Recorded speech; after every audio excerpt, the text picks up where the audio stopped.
Hello and welcome back to our YouTube channel Oracle DBA Online Training. So in this tutorial, we will be looking at how we can perform Oracle 19c installation on Linux 7 platform step by step using the silent method.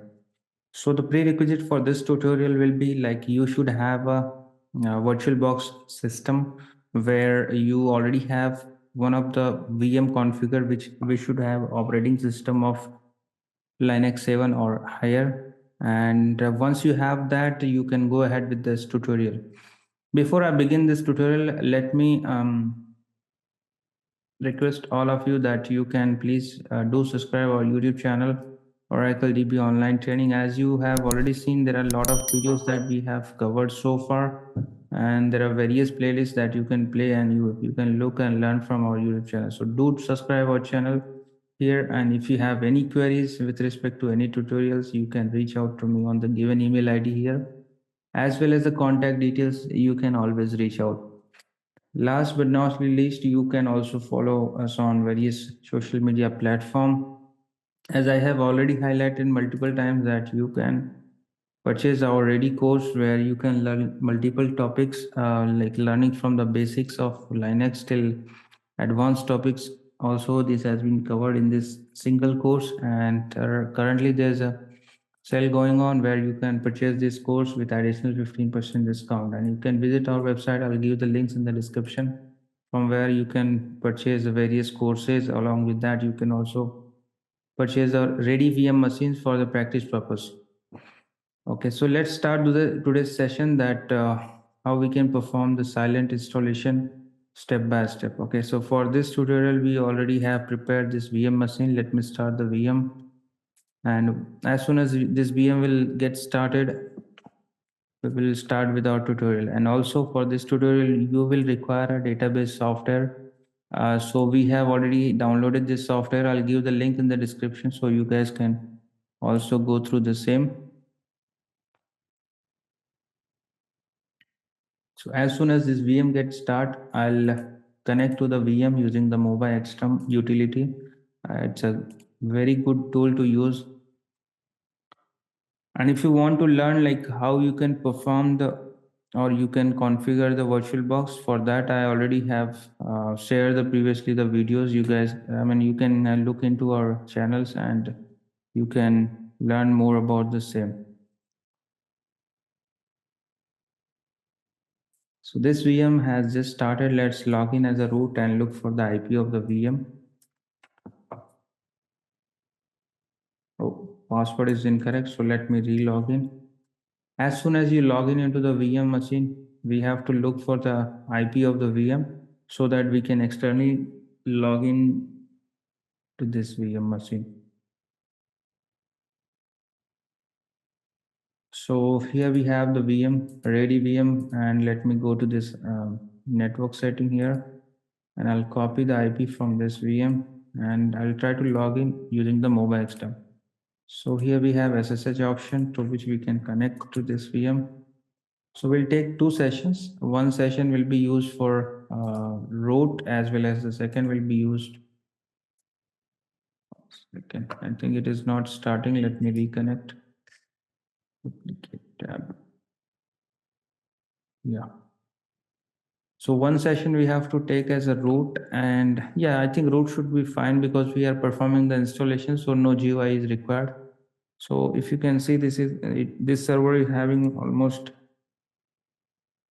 35 GB under the U01 and U02 is having 32. So one of these mount point we can use for our installation purpose. Let me zoom this font size so that everyone can see it clearly. Coming back to installation part, like how you can perform the silent installation. So we have already covered the prerequisite part, that is the VM has to be up and running, and also we have downloaded the software. Along with this software, we have already shared this software in this VM VirtualBox machine. You can go under the settings, look for the shared folder, and this shared folder has been already shared with the VM machine. Okay. After that, I'll log in here, and I have already prepared the steps that we can follow for our tutorial. And most of these steps we have already covered in our previous session where we have performed the Oracle 19c installation using the graphical interface, means using the GUI. So those things are already covered, but still we'll try to cover up the same thing. So here what we have to do, the first thing that as a root user, you have to run yum install command, yum install -y Oracle database pre-installation 19c. This command, what it does, it performs the Oracle database user creation, that is Oracle user itself.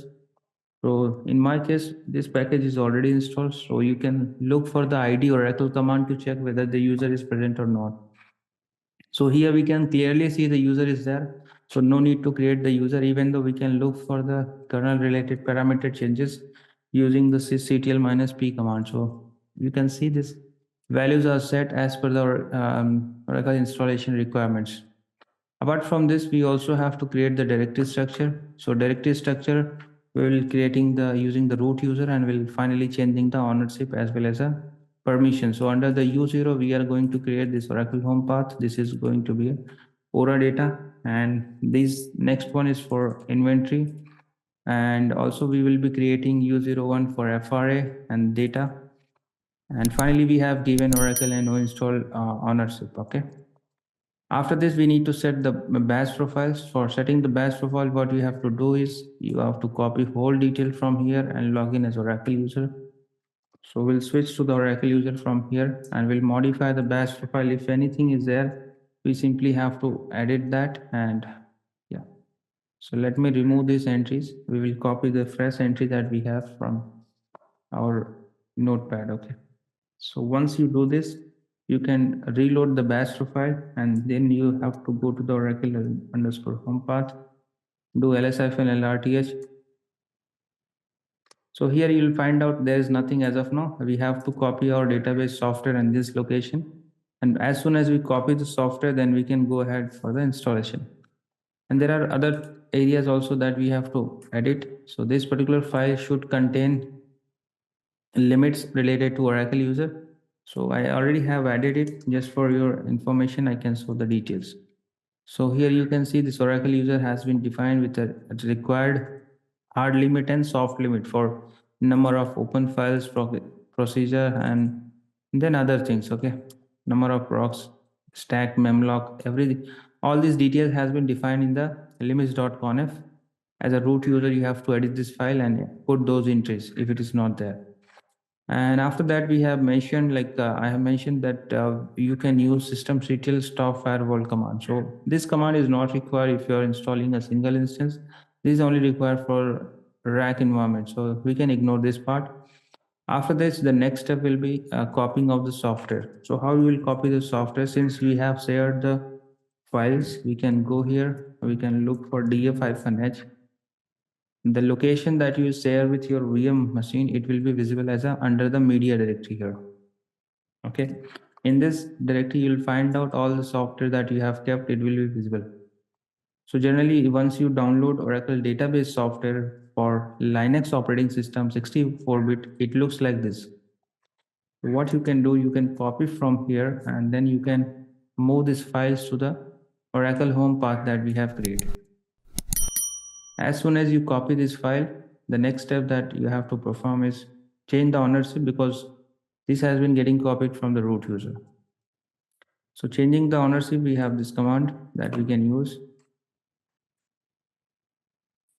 So first we'll go to this path here, and after that we'll we'll change the ownership, because if I do ls-lrth, you'll find out root and root. So we have modified it, and we can see this is changed back to Oracle and install. After that, the next step that you have to perform is we have to switch to the Oracle user, go to this path, and then we have to perform the unzipping. So let's run these commands one by one. And it has started unzipping the file. So the important section that in case of silent installation is very much similar to what we have done in the GUI based installation. The only difference will come at the end, where we will be invoking the run installer for the installation purpose. So in case of silent method, that you have to use response file. So we'll look into the contents of response file, like what it contains and how it looks like. What are the entries that you have to make so that you can perform the installation without any issues.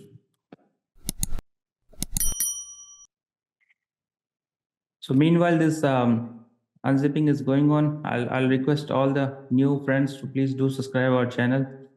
And if you find any difficulties at any point, please do reach out to me on the email ID given. Even though you can contact me on the contact details, everything you can find in the description of this video. So let me run this command again, ls-lrt. So unzip part is done, though you can remove this zip file here. So after this, the next step will be creation of response file. So basically what happens once you perform the unzipping of the software, there's a directory get created with response file. Okay. So if I go to that directory, install, yeah.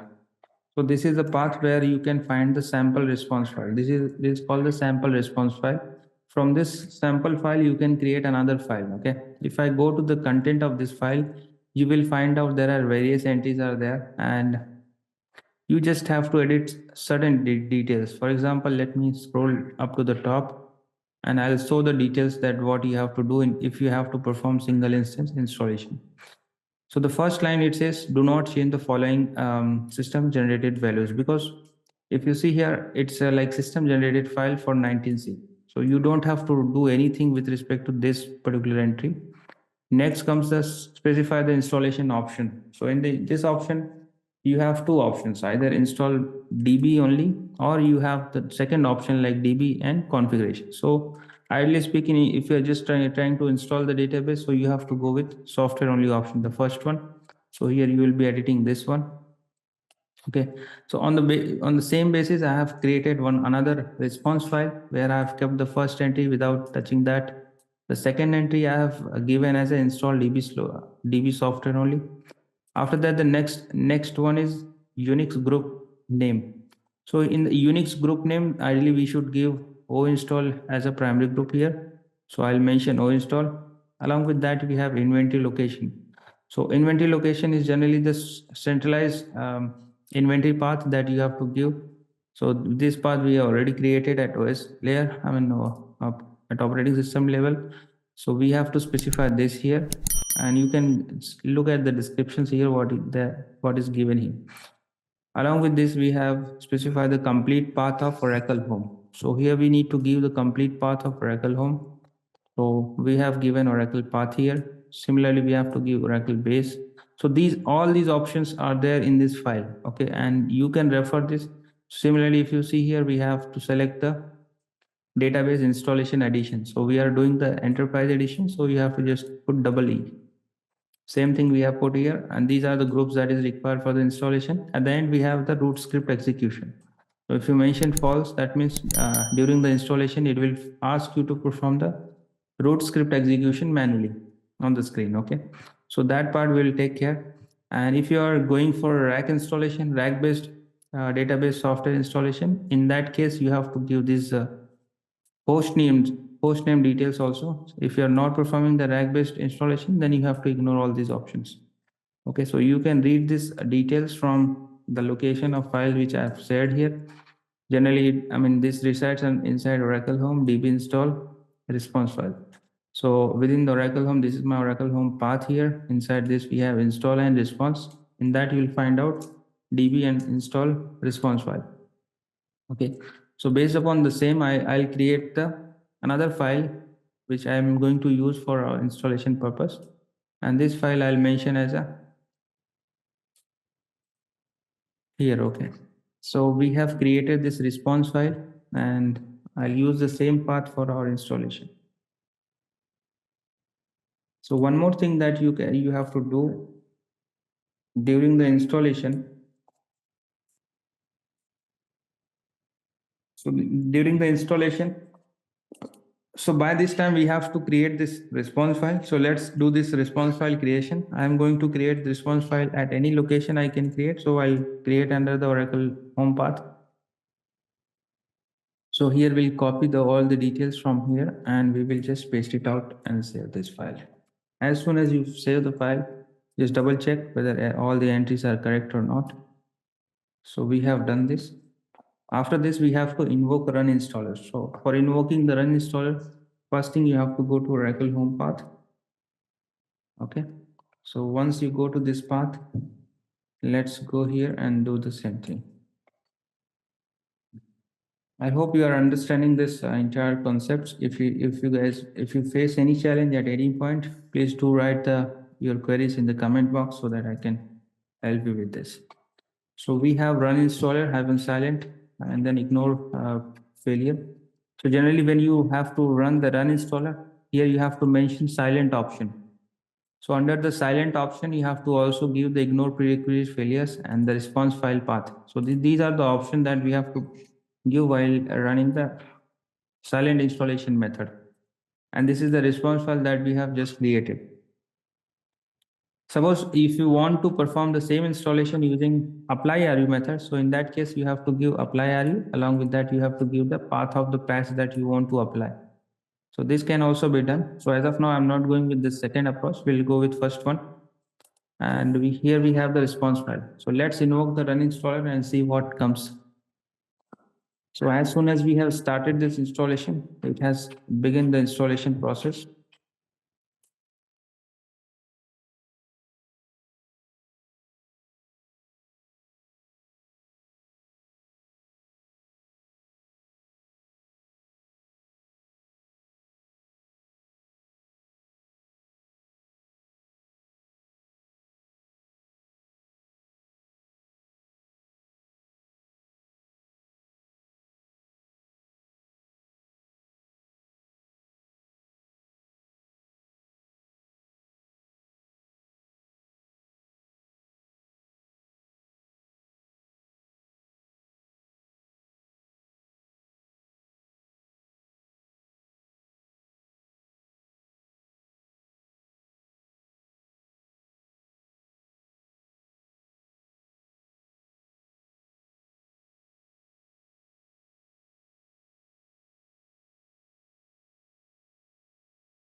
So now we can see this installation has been successfully completed.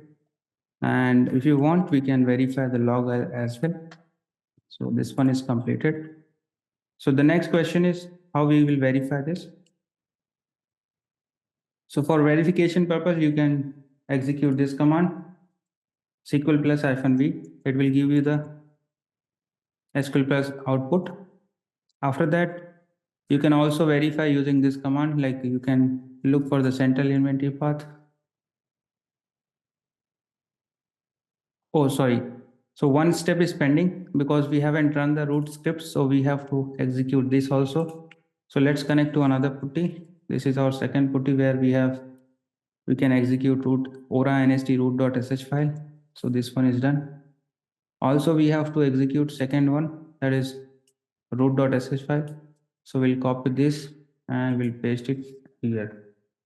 As soon as you execute these two scripts, then you can cross verify ora nxt.loc, and here it got created. This is the inventory location. If I go to the content XML, do ls-lrth, then we can do inventory.xml. This got so with this we can get the confirmation that inventory.xml file has been updated successfully, and this is our Oracle home.